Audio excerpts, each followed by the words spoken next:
अस्सलामुअलैकुम नाज़रीन, आईना टीवी में ब्रेकिंग न्यूज़ खणी आया आहियूं त मिसाल थाने ते ज़्यादती केस दाख़िल थियण खां पोइ नामज़द जवाबदार मथल दाख़िल थिए खे ड्रामो करार ॾेई छॾियो।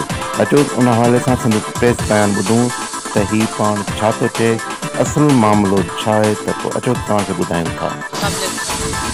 मुंहिंजो नालो अल्ताफ़ लेगारी, मिसण वॾी यूसी मिसण वॾी में मुंहिंजो इल्ज़ाम लॻो आहे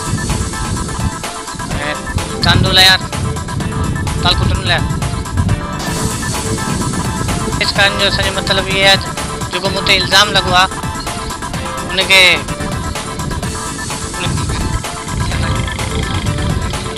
ॻाल्हाए अॼु जो जेको असां मूं ते इल्ज़ाम लॻो आहे बेबुनियाद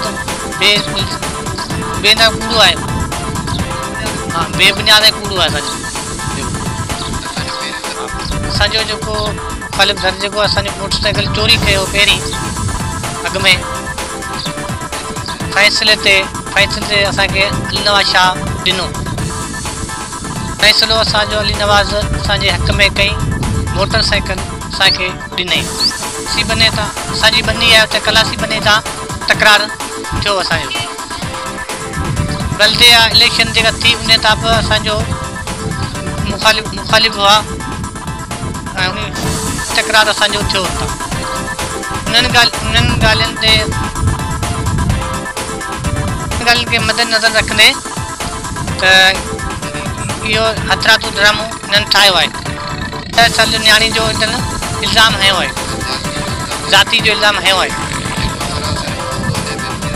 जेको सरासर उहो कूड़ो आहे, बेबुनियाद आहे। ऐं हिन जे ख़िलाफ़ु कोर्ट में पटिशन दाख़िल कंदुसि, केस हुनखे माफ़ न कंदुसि।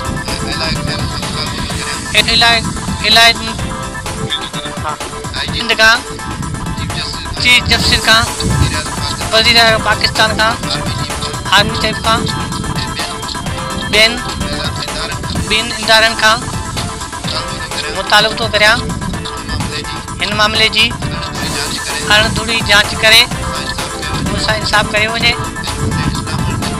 मूं ते इल्ज़ाम हणनि ख़िलाफ़ कानूनी कार्रवाई करे कैफ़े किरदार ताईं पहुचायो वञे।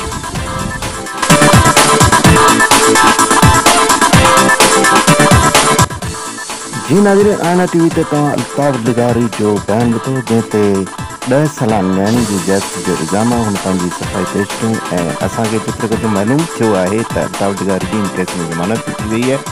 ईंदड़ ब्रेकिंग न्यूज़ ताईं असांखे हाणे इजाज़त ॾींदा। अल्लाह निगहबान।